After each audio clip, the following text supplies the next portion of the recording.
Ata selerien ger, laouen braz mat kavout ar c'han hirio evit on zroia diveza koste Sant Nazaire, penaos mo kontelo. Eus a c'henta, digeriarium an abadenn dirak tourtan Sant Nazaire war ar c'hekoz, lec'h a bouez en istor. Ya dres pegur amman eo ganet ker Sant Nazaire, pemzek vet kantvet eo amman ur bourg lamannerien a inche ar bigi e aber a liger.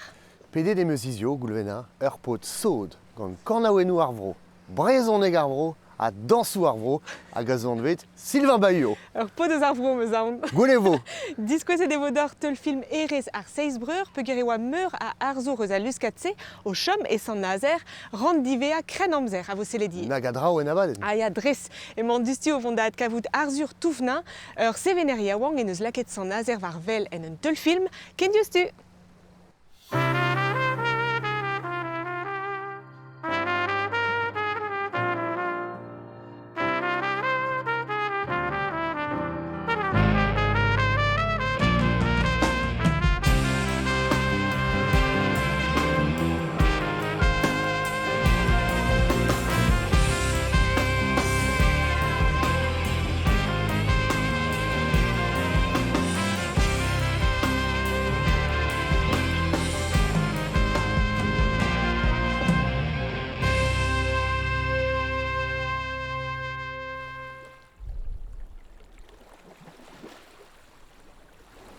Salut dit Arzur, penaos mo kont. Mon ar matre. Mon arabat.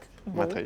Tezo pod an oriant kentor, met dirio meus berroant pedi ar c'hanout evit komz divarben ur film an vet Imagine demain on gagne, deus ken sevenet gant François Langlais, hag a lak Sant Nazaire war vel, petra gont an teul film se. Kontagora istorioù, aventuriou ur giletennoù Meulin, amman e Sant Nazaire, pedur o deus ahubet l'er, a oe nisprefeti erok, Ya. hag o deus neus un gret an dramon e pad c'hwer miz, hag on eus liot an eue e pad c'hwer miz. E pat c'hwermiz eus e war Dre avant da vras, chen. un tamm muioc'h, me je tu dre vras. Penaos e oa ganet ar meno se. A ben ur fin, on oe kejet, on oe gret an oudigerg François et Deville Rouezek a vare luskat sokial a oe a enep lezen ar labour, lezen el komri, Ya. hag yon a labouret dija er lebelet, Ya. a mem wer c'hoant sevel teul filmao, a chetu, pande arribet luskat ur giletennoù Meulin, on eus beuroan gouillet un tamm muioc'h, a sevel un dra assemblez diar ben ur giletennoù Meulin. C'hoant o pa ober ur film sokial, ben ar fin. C'hoant on oe bout ar un dro gant ur giletennoù Meulin a kontag o ichouer. Peseur distor o poa c'hoant konta peger ur bern tra oa zo da filma e pad a luskatse, bez eus an dud war an da chen, a l'er o peus filme die, penaos o peus aouzet ar film. Non eus ur rak sonjet nitra en aro comme Ah non. Non, arrivet emosen, jure on eus gouillet e oe bet l'er a hubet e Sant Nazaire, hag on bet de belet l'er a duon, on eus sonjet ober un dra ar neue, petur on bet fromet gant un dut e ti ur bopl a oe bet a oe neus un... An o a l'er se, ya. Chutu, hag neus on eus divizet dortu ober mond filmang an eue, euliang an eue, a neus goude sevel ur film. A petra c'hoar veze barz a l'er se. Ouzet veze kalstreu, manifestadegeu, gret veze un assemblée générale kaji bamde, de mozon, j'ai penchetan luskat, a goude bebzuun, un tamm amzer, pe dire bamde oe kalz emvodeu e modral, Ya. hag chetu un dut a viue e bar l'er, a tu deue a oe loget amman, pe dire oen ep ti eubet, pe Ya. chetu. Hag a l'er se a zo bet distrujet da baoui. Distrujet e miz ebrel de Vilnantek, neus just goude luskat. Petra a zesache a c'hanoc'h e barz a luskat ze. Barz luskat ar giletennoù Melen, petra gavit dedenus barz a luskat ze. Ur per gavem ni dedenus ge François oe djolet e oe tud hag a stourme evit ur bertchetan, ne oenche stourmerion, oenche tustum den amouzang en doaremañ, Ya. hag banmet on bet ket ur feson o deus bet den amouzang chen mad, Ya. chen buan, hag ar un tiriad gal a ber. hag setu, diolet on eus ner o deus bet hag ur gwask o deus laket ar gwarnamon evit ur maremon. Tu dis ça veltré avec Olé des Barzar Film, mais Olé de plus dausen, pioué en dausense. Alors, daouz an azo, mais a bouez oe a bizon discoing e oe, alors je trola sur une doirée duden, une très des duden ma peus ronde bar film. Je trola d'abord relectif ma peus ronde. Hag e modral un film d'onneus Esperanza, neuzen, a zo ur vitcherourez syndicat RCGT. Euskarat a Orin, hag boutzo eo Kilian, a oe dormarement, a oe skodlagiat, neuzen poarzek vle a doe bar ur film. Hag menetre, farsustre, got kalzner, hag a ouzet en deus kalstreu, got orge etenomena. Deus a eket ar skol ar poentze. Mon arrêt d'or school, mais mon arrêt oberare action now da pedereur de vitine à raffinerie de square à mon arrêt d'or school boudé. Matri. Ja. Et ben mon fond d'avele d'un temps va de un tel film ze neuze d'agenta testeni Esperanza a goudeze komzou crin ur podia wongie.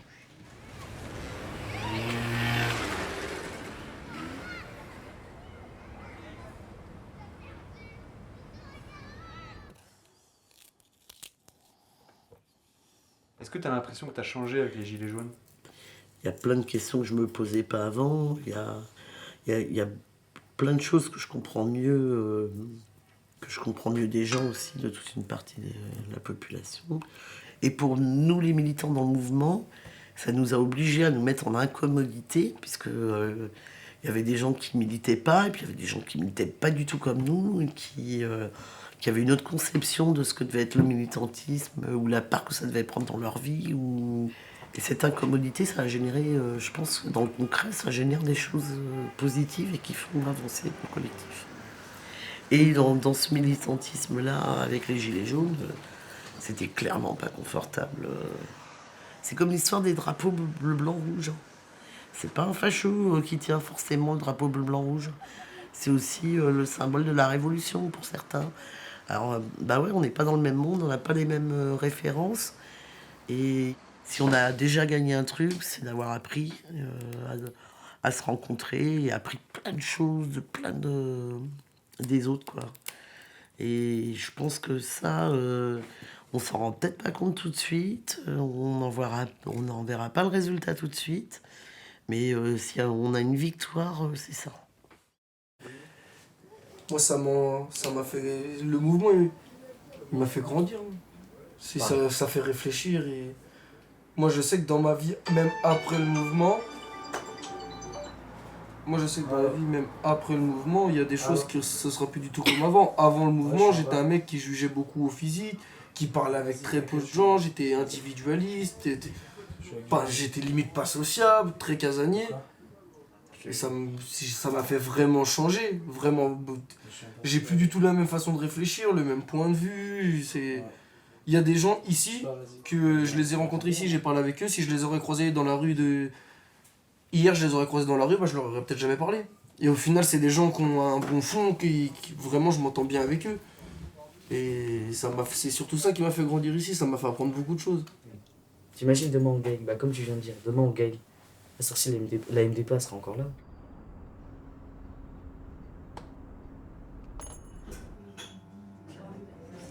Le naspi eo ar pezon eus levet gant ar podiawang ahe evel an titl, imagine demain on gagne, deus pelec'h e teu an titl-se. Un titlement a zo be chouejet pe ur frazen a zo la rug Kilian et fin tout d'ur film, dres der mare M'avec levet ar podiawang ya, ahe. tu. Hag jure l'an aspi ur frazennement, hag evident e oe a bouez, enfin évident, mais oe a bouestre kaout ur spiment e bar un tel film pe ur ur per deus... Degaset a oa spie. Ja, chetu. Skoazelet ar bet gant Mediapart, memestra, hag a lerc'hen tenk, a zo a lerc'hen e m'avec gwelet teul filmou en linen, penon zo deus bet an aodegez eus ar film-se. Ben en fin e ni on eus kiniget de ur film, pe ur doue embornet ur sur galf, evit skoazelang sevenerion yaouank, evit raktreseu teul filmeu, just oal, hag kaset on eus raktres fram, hag neuzen o deus on bet chouejet goude bout kaset de ur raktres hag un teuliat de Petra neus degaset d'or an draze. Eh ben, casse de Chigoro de sa rendon mais qu'un verre post-produit un étalonnage, Ja, ma prendre. ja. À Goé, ben, Chigoro de sa rendon mais vite reprendre de scriture à Framang et vite un film. Eulier de deus neuze tout ar filma. Non, Pedjur Kroget on filmang et Ah, ja, rock. sais-tu. À Goudé on a cassette de un teliat à Goudézen au de Chigoro d'Armon. Peogwir start ebet ar skinia a blamour da Rovid, kouez de fall Ja. an traoù. Ja. Daoust a gaz eus tu ad kavout ar film CN tu benag. Ya, or film a zo tudulet a neon ar l'erken tank, tu sais voir, hag e VOD, doare VOD, parce que tudulet a neon. Bon, matri pepiniar el mont da furchan. Ya, je te dis. Ken derrel a rez ar zur da vez a awenet gant Sant Nazaire, peogwir teus ront sevel ur film mal awenet gant un istor deus an man. Ja. Petrai an istor ze. Alors, un drama ma une histoire à zo tremenet erble a deux D4 je trouve la tudio hein, qui a vivé et cartier Kerlédé et sans nazer en man. Un istor guire, hein. Une histoire Ja, lui. ja. Ja, hag et pas de Dormaresen ou de ce a hubet inewe petit cartier Kerlédé. Ja. Hag et non et ni au de ce sabet pas au de ce classe d'Iro sorte songe ou politique neuve à changer roubaix de Nurmod. Ok, un doare neve da veva. Je tue. Hag bon dans un de ce bibet assemblée c'est pas de mission zo Carls Mignonière a ouais 13 40 mais bon gré de ce torfedo torfedo bihan Tolufal. il y a bon l'air de Vezegete Otoyo et Vitober Baléadena ou Arvordono Ah, tellement ja. d'Aribou la terre briver enfin ma peut se prendre Kalstrog mossen hag Ja. bon à Benerfin in but un torm tapet Bahut évite l'Odanue à l'Odra la zo de tapet que d'un dram une histoire vrau mais t'en vas Ah, le ver je un suis temps. fan. Je tue un temps. Perak peut se rendre compte en istor ze.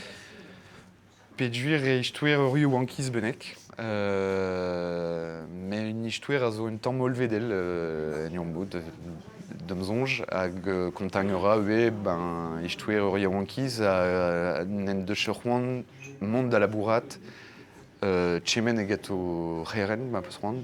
Ja. Ah ouais, Michel Rourion, évite un darn vrason en aimé. Ja, ja. Hag re Yowangman no doe tchorwan kaout ur memes ent bue hag ur heren just war hag ou de ce clasket mon a enep un darmon.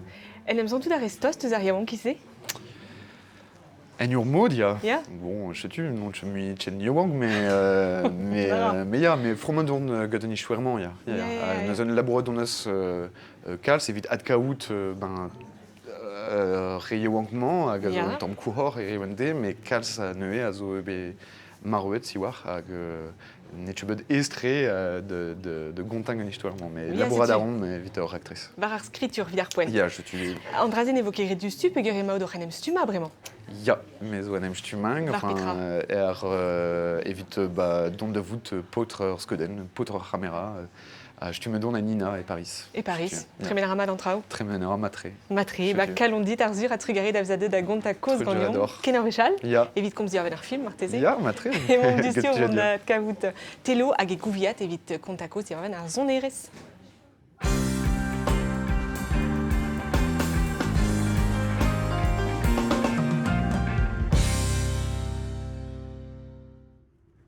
Ah, c'est humé ou pourmen, bord d'Armour et Kichen Courrejou, Sant Nazaire, à Gad Cavé des Mesures pour deux arbres, Sylvain Bayot. Pelons m'en compte, Sylvain? Kefal, ete? Kefal, mon Ramad, Bramon Amzer, Amor et Sant Nazaire. Ja. Lardinta, Sylvain, trop peu de la bourrade n'tamik, dit Warben, Doare Kozeal, Engounel Arvro, Amant. Ja, enfin, Brezonek Arvro, hein, voilà. Ja. Sans celle bien Rognesp et Tos Rognesp, puis Ja. sur Créolec, Gislare. Sais-tu? Gilles Daburon, Gilles Daburon, ja. La Kals va rendre dans des moments. Ja.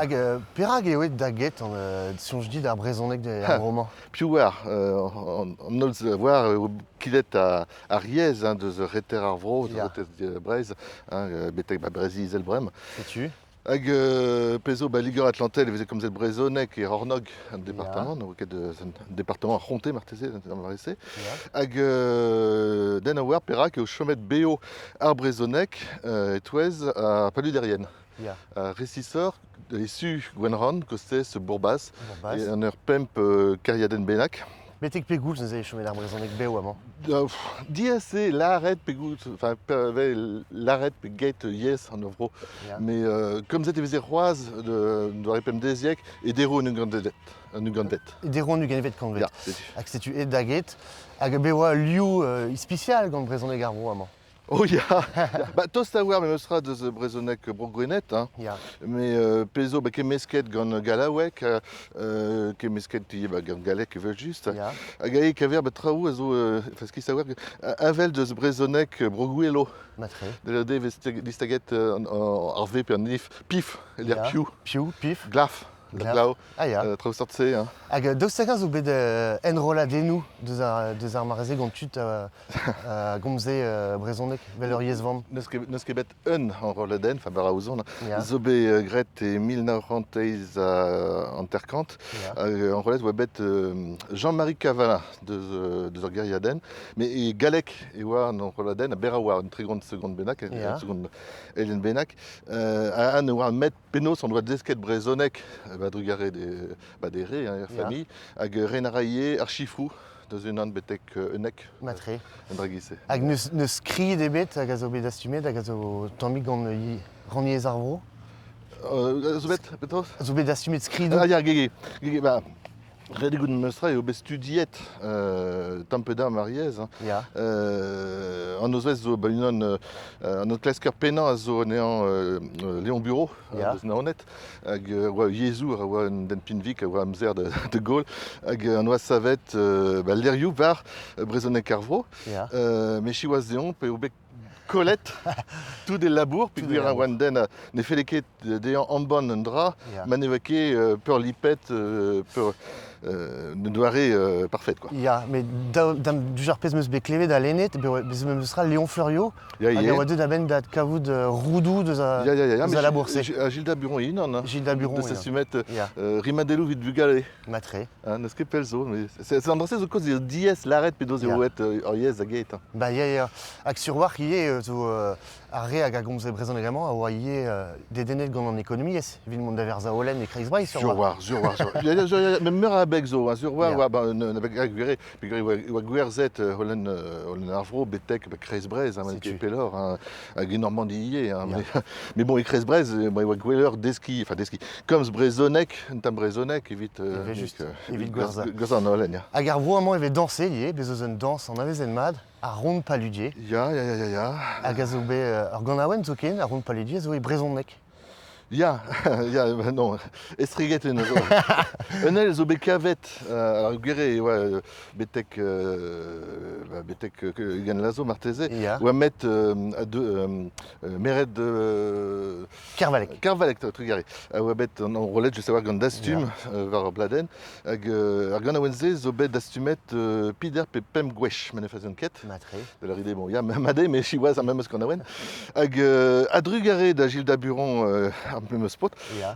Zobe ad kavet une anal, hag une histoire braoui, me mestra. Puis ar gant aoenze, oa bet laket ba ur harnet gant ur pot deus naoned Gaston Hinault, ben eus Ya. ket. E 1910, hag un doa tenet ar gant aoenze, deus ar plar, e doa hit desket an ner, e 1050 ugen, stragisse. Matre. Bag emañ mouvont just a war da Gilao, un ton, rond paludier e brezonek marplech. Allez, on va voir. Caso bacco non huele tan suaves a mamita, suaves a mami. Caso bacco non huele tan suaves a mamita, suaves a mami. Appela che ti bada barante sos che ti gridi. A devane a dublayan, a devane a dubla. A devane a dublayan, a devane a dubla. A devane a dublayan, a devane a dubla. A devane a dublayan, a devane a dubla. Appela che ti bada barante sos che ti gridi, barante sos che ti gridi. Appela che ti bada barante sos che ti gridi, barante sos che ti gridi. A querion so da flasher a me volu de wara. A devane a dublayan, a devane a dubla. A devane a dublayan, a devane a dubla. A devane a dublayan, a devane a dubla. A devane a dublayan, a devane a dubla. A querion so da flasher a me volu de wara, me volu de wara. A querion so da flasher a me volu de wara, me volu de wara. Outra traine de sweaty trauen de storeti ba. A devane a double yan, a devane a double. A devane a double yan, a devane a double. A devane a double yan, a devane a double. A devane a double yan, a devane a double.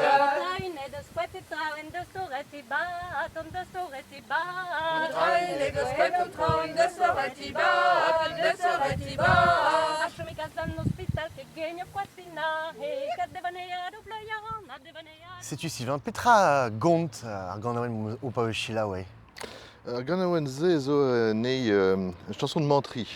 Da la rede non zo par a war da zo ne galek a gont histoire den a Yandro Bonti a kav e raz Barntol ou Robert Pardreau a ragout pe hier a me war me pe sort loened a zo ie Ar ganaouenn farsus eo. Ya non farsus ça. A daoust hag a rond paludier aveze kanet pe sonet. Kanet. Kanet Paliasan a vel nol dansou drevraz e breiz. Ya. Doar an gounel da la comme danse an deud an sal a zo kana. Ya. Pugaramant erbro vez kavet ur bignou un tammig spécial. Ya. Ar veuz, gavez kavet nemet amant. Petamant l'eral vez kavet veuzioù un tammig spécial vez kavet bignou. Sais-tu. Hag te perak out saud gant dansou a kanaouennou ar vro. Ah vraiment? Ya.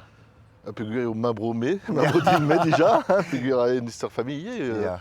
Un peu plus juste, et pépinier brais, tout un avezou de pédo c'est vivé en dut, gouéchal, un peu fait on zut. Ya. Mais des nous dié gant doareo da gant disavel, mon arrêt bete Chris Breiz alies. Ya, Chris Breiz, Broléoun, Bourgonet, il y avait chou. Ya.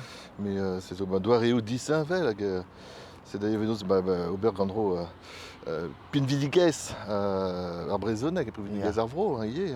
Tu aliez e vegolet ar c'hannout e festounoz ar vro, ne? Ya, e nous on ket perak. Sort tout ton marteze, goulet aliez, pe...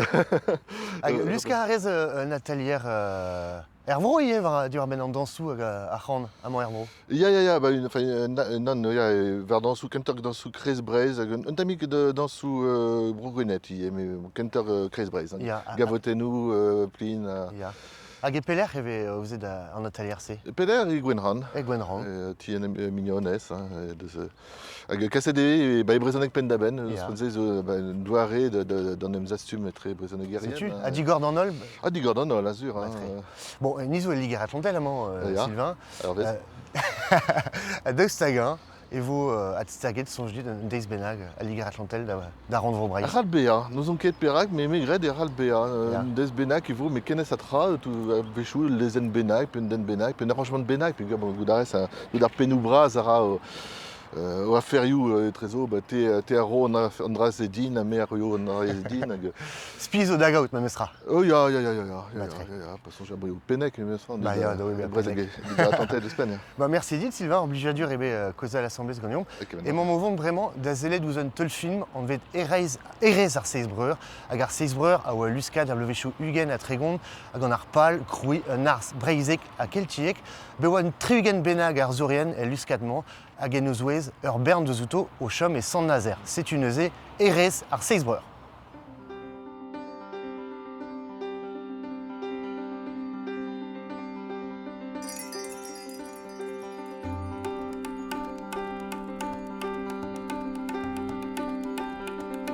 Pal ar seizbreur a oa bez a modern a brezek war un dro hag a ben ar film. Klask chinchantrao a diskouez e ie breiz gant e engoun krin varzu ar modernelez.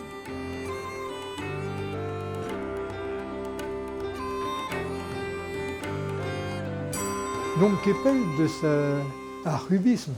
Stumou, euntre, karezak, avechou o kemer tressou bar son engoun, a avechou o kemer traoù nevesor moderne.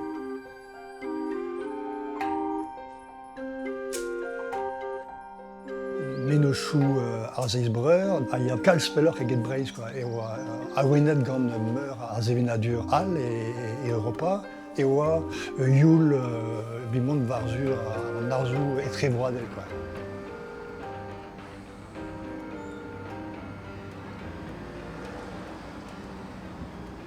Istor ar zourien ar seizbreur a grog e 1903 war nugen hag abaouez e 1906 a daougen.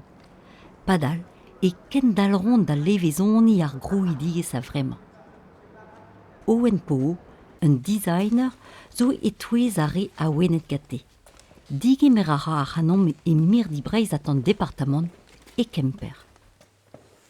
Aze emañ neus e dirag labour Reniv Creston, Suzanne Creston hag Jeanne Malivel a zo bet diskouezet e 1935 warnugen e Paris. Ar mod adresa a den d'ur pez ar ebeuri engounel, me gant stumou modern kenan, quoi. Da la rede e plas tout ar cizeladennou koat e a ben ar fin neus kemet an es a zo bet kizelet hag ara ul loden grafel. An es a zo un arrouez keltiek baoe pel. Da genver an ars breizek boutin, da la rede an ars neo-breizek, int a oa ben ar fin stag eno amzer. Da la rede penkenta an vet tremenet e oa an ars handcraft hag an ars deko hag ar ese o deus neus e pleustret pe ar c'hoat pe ar stumou feiance o klask eunat ar motifou hag ar pez a oa modern kenan c'houlse.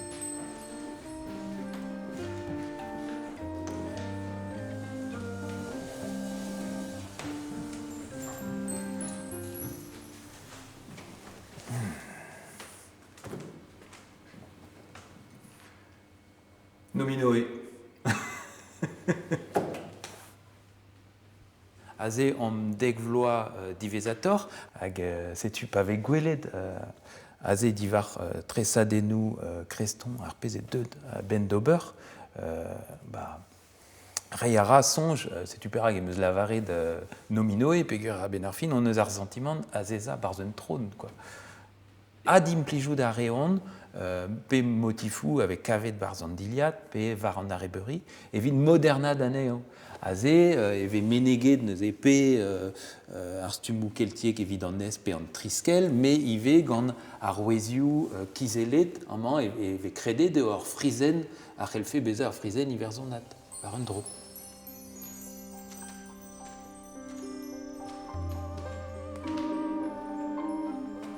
Redmeus an aoudegez gant labour ar seizbreur, pegur ben ar fin, pas un krog da igina pechou design, e meus kavet e oa brau o venochou hag o mod da velet an arz e breiz. Hag meus klasket kavout an evelep aouen var a ben ar fin objedou ar pemde, evit kas an arz breizek varrok.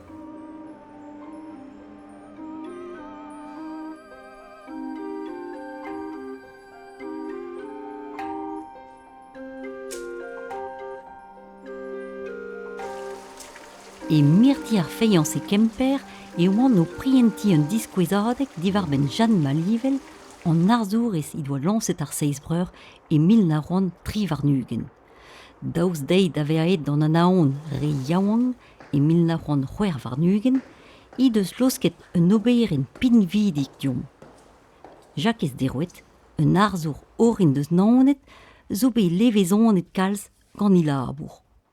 Justu e velon ez eus traoù a bepseurt, un arzourez e deus labouret var pep dachen arzourel, al livadur, an engravadur, an arebeuri, ar priachou. Setu penaos emeus dizoleet annezi, dre istor breiz. Me oa trizek bloa, pa eus tro da eskem gant ur pod a plije dezan ar beajou var bigidrelien, a eus ket un eskem, me meus oet dezan ul leor diwar ben ar bigidrelien, un deus oet din un istor brez skedenaouet gant Jeanne Malivel. Un an bi anor, met ar memeus pren en gravadurioù e barz. Evit kompren Jeanne Malivel, ar pez a zo pouezus kenan eo an tresadennou e deus gret evit e fez religiel hag evit istor brez. Setu, peogur e barz a labouriouse, eve gwelet ners an du hag ar sklerigen. Ar sklerigen a dars.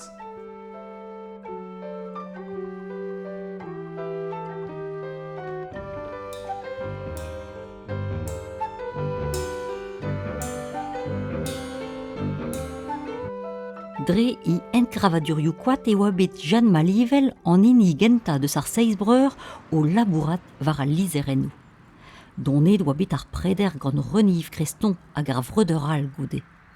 Dedro, en deus troet ar grafour fanch an enaf e labour war zu al lizerennou.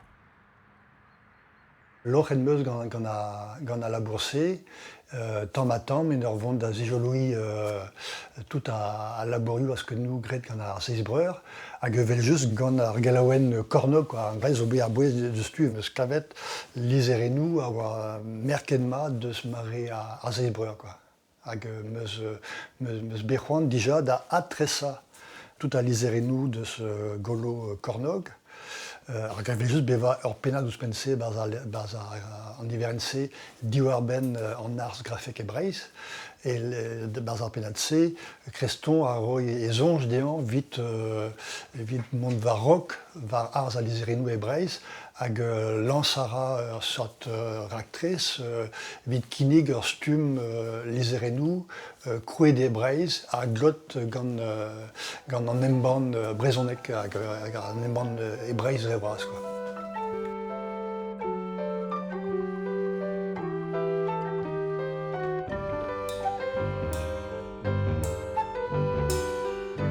Ar pal evit o me a oa evel just kemer perzh bar prederse deus an ugelvet kanvet dur ben a liam etre lizenerez hag penonz hag an idantelez. Pez mod eve tu penonz merka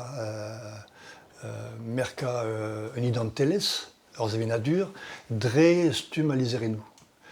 Hag evit an me e oa a bouez kroui ur stum avremañ modern olvedel ben a fin a oa a bouez a pez meus gred en ur atresa kornog goudeze tirnanog a oa setu ur sort lizerennou kenta vit kroui goudeze ar brito.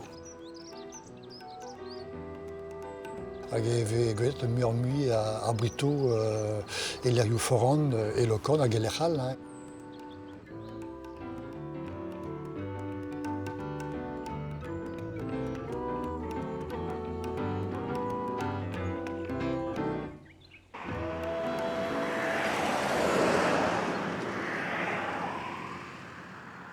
Neus ket kaz a zifor etre o logo a vremañ hag an tresadennoù gret e penkenta an art déco hag e oa géométrik dre vras tresadennoù gant linen vefe lâret lin pur.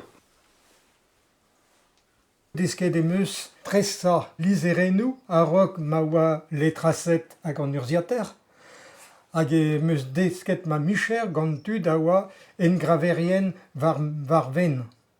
Lithographie, a lithografiez.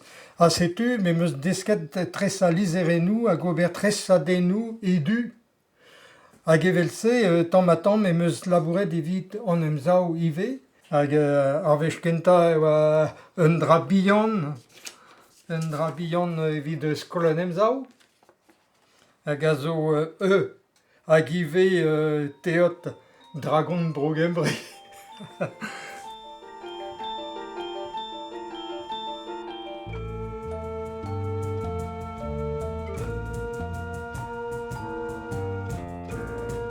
Amañ meus diskouezet un tammig ma bugale enormet. Ar sklerigen hag an tinvaligen zo un tammig diwez ar speret hag a-dreñv evel an a velchou liou evel ma vefe ur gwerlivet. Ken kreñv eo evidon.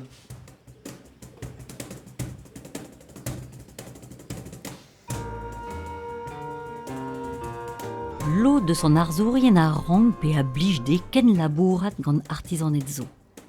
evel jaket zeroet evit kroui ar gwer l'événement da skwer. Egis ar seizbreur ie. Eme meus mod, ya owen po da glask baregechou technikel tro-dro del. Ar pez an veit bijin, diskouezet mirdi breizat ba kemper, zo be labouret gant ar compagnon menuizer e oan ar ber. Hag evit derc'hel da linen grafel amañ, setu. Ne kefal. Owen a engav gant ur menos, a zo a vechou dibochub d'ober dustu, da skouer, pez zo begret amañ, laka d'un tamm e kreiz amañ, Owen no a changé d'ober an tamm en e fez a memeus laredien ne ket pochub da vo kavout d'un doare. Si tu ar pez zo interesant nie a zo kavout d'un doare e tre an arzour hag an artisan evit kavout de don a ben d'ober ar pez noir c'hoant, mais ben ar fin en ur sonjal eo koat hag ez eus traoù e da sonjal evit non pas ma febris quoi. A loden kroui hag ar pez a rae ar seizbreur damzouj o deus bet an evele doare d'ober hag ar an me irio hag a zo force a zo ini force pe seurt krouer ma peus rand. Damzouj ar bin vidigez en ren labourad evel-se eo a ben ar fin gwire me tout ar bagage technikel-ze ma nemake ganin dreret e ben ar fin eret dite mont da glask traoù nout ket boazet d'ober hag me deski ar an ur bern en ur eskem gantan, pegur just a walar, evit ur aktrez a vo da eul, sur a war e kemerin muior e kont al loden teknik se hag an diskoulmou. Zo bet kavet peguir, ep ober... Deski a rion mona il egile. Setu. An design a zo un danvez ledan a walar, hag emeus klasket mont var pep tachen, pe vefe sevel objedou, pe tresa diliat, pe braktrez hag as ranoum davet ur raktresal, ar pal a zo ganin tresa traoù a den deus breiz, deus ar zevenadur, hag lakad da farda aneo e breiz ive, pe gwir on eus ar gouzout d'ober, hag pe vefe ur gouzout d'ober engounel pe unan nevez pendaben. Mais setu ken pin vidik eo an mistor om sevenadur, nun ket prez da vez a echuet hag emeus ur bern raktrezout da zevel c'hoaz.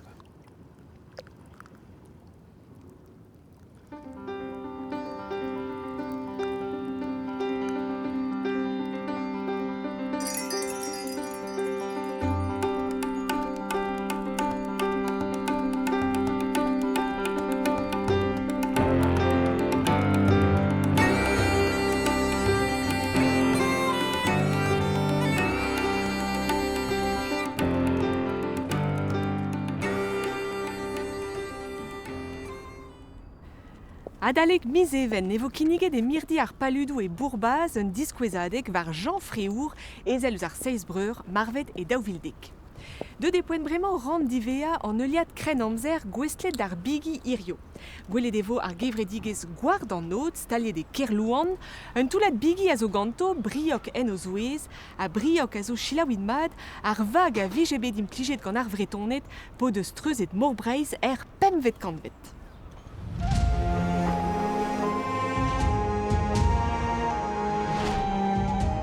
Ar gren amzer, ur prantat a dost 1000 bloaz n'en avez er ket kemenze.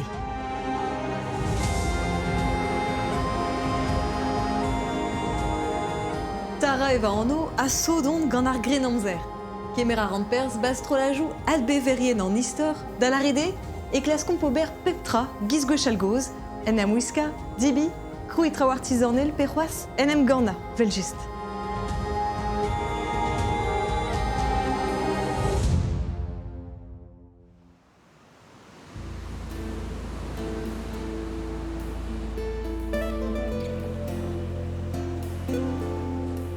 En degvet kanvet e maomp, da la rede e kreiz ar gren amzer.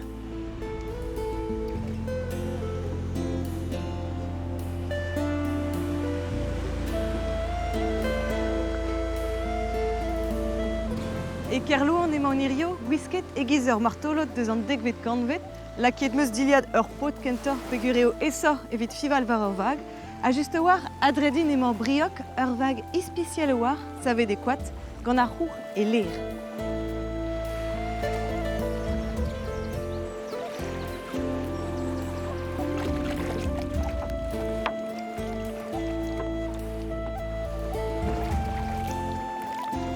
Chiwas nec'helarkek levoud ar c'hwez, met flair ar moget a zo, pa dostaetus briok.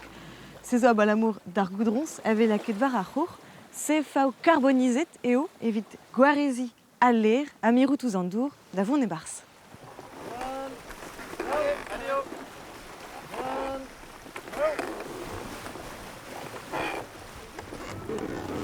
Bigi Mosse ve anvet kurar, var a zeblan e vez impliget a dalek prantat an néolithique. A po blouzo a gendal d'oberganto irio an deiz, en iverzon da skouer.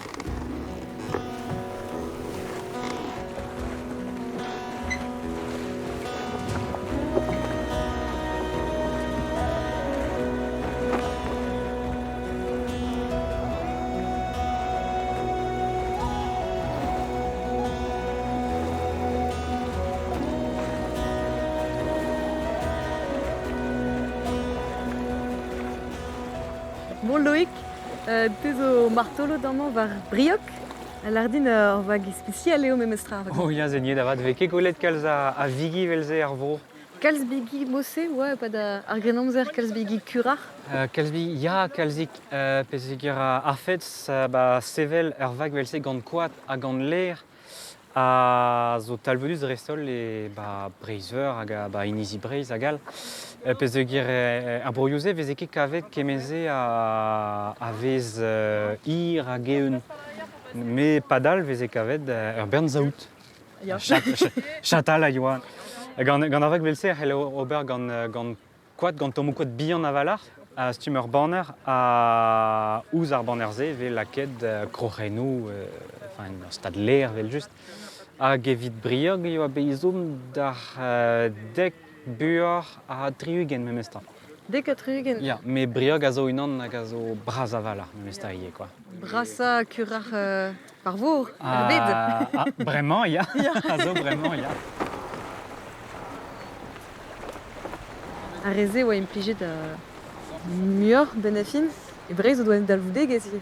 Ya, gere, ba penosta ar zen koz, a vichedet da vreiz vreizeur, da vreiz vihan lakam. Ar zen ze vichedet gant bigi velze. A barza ar mojennou, an tesennou koz, a vechou ve lavaret din deud gant bigi main. Me ben fin, c'hellbeda pe un treus kompren, pe ur fazi troidig ezie.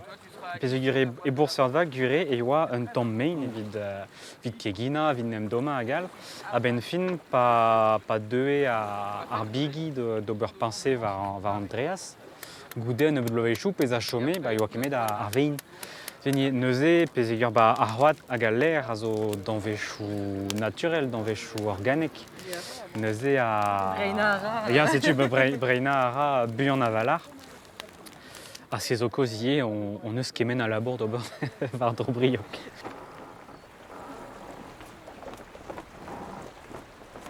Pal an dud a youl vatse e beaji betek broskoz gant briok evit kompren penonzera e an dud gwechal var bigi e velti. Peseur diesterio o doa a gal, ur seurt challenge eo. Da skouer evit kousket e vez staliet teltenou e gloan var briok. Var a leur e laker ur pez krochen danvat pe karo er. Kemer a reom lisselioù gloan a mat pelzo.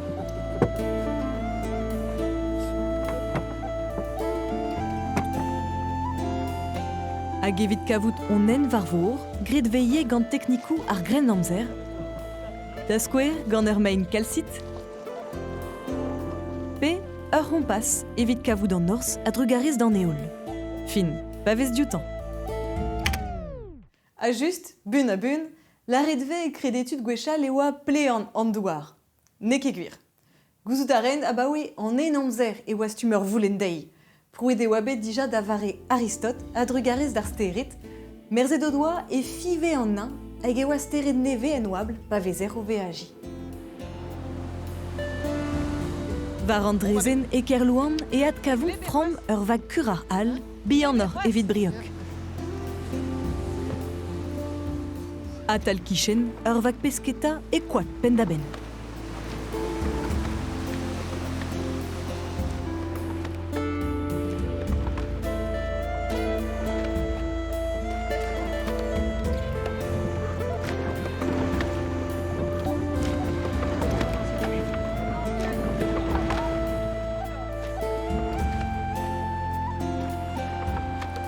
C'est une vague de Sfinar Grenamzer, fering à Scandinavia, Bigimose et Kaver à Dalek ar Bevarzegvet Kanvet, c'est un saprélan minister à Meusgried en Man, d'Arpuenze et Jange Kalzigadrao, évidemment Vartolodet.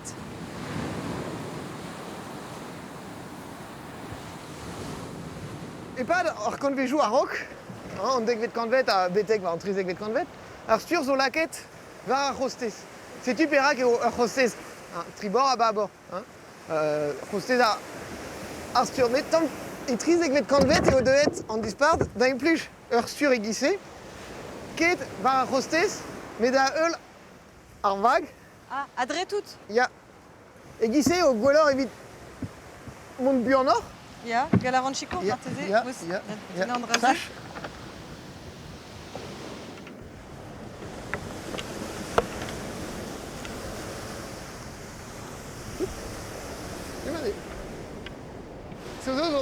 Deet pas dans triz avec convet à goût des en ol vigi à kemer ar systèmement.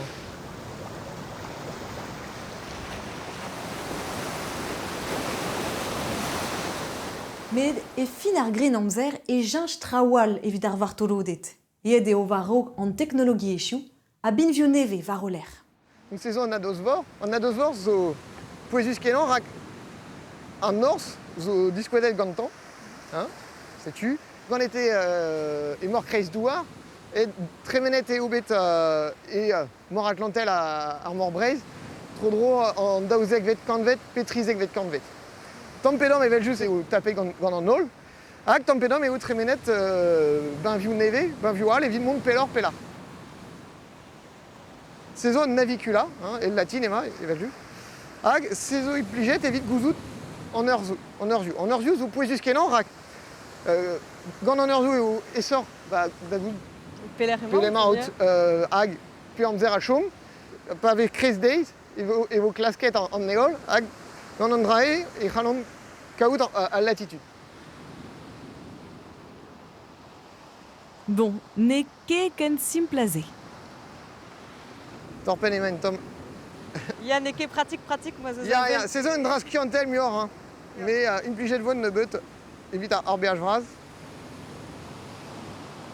D'Arpuense e fin tout d'ar Grenamzer e krog an dijoladennoù meur gant Christophe Colomb pe Vasco de Gama, teknik neve avokavet goude e pad an asginivelez, a setu mose e krog ur penadal en istor.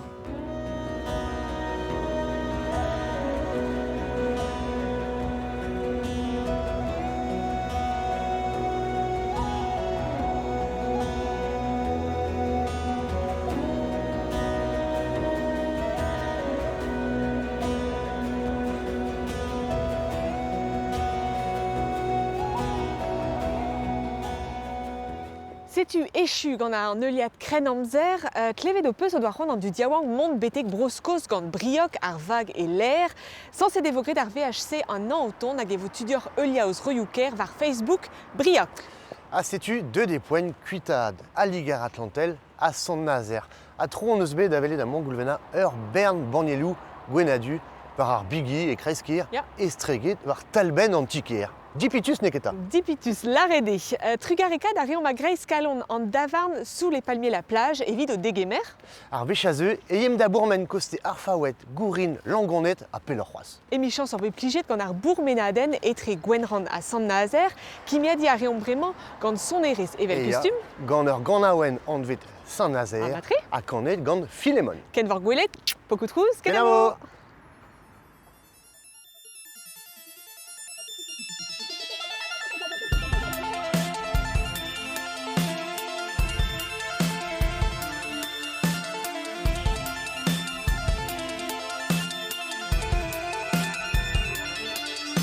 L'exigence m'a quitté, ton salut me frôlait, ma complaisance caressée. L'idée de te quitter, le sable s'est infiltré dans tes cheveux desséchés. Amant perdu, peine trouvée, tu n'as que tes yeux pour pleurer. Une vague a éterni, ton sourire bête et grossier. Comme ça reste figé, ton visage trop abstrait. Saint-Nazaire, sous la pluie, c'était mon paradis. Saint-Nazaire, sous la pluie, c'était mon paradis.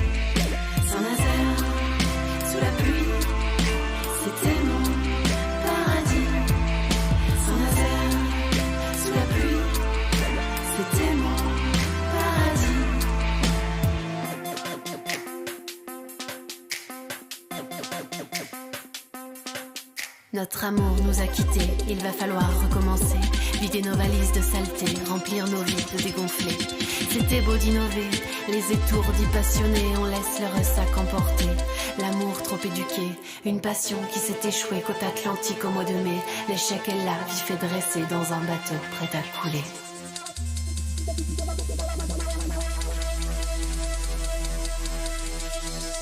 Saint-Nazaire, sous la pluie, c'était mon paradis. Saint-Nazaire, sous la pluie, c'était mon paradis. Saint-Nazaire, sous la pluie, c'était mon paradis. Saint-Nazaire, sous la pluie, c'était mon paradis.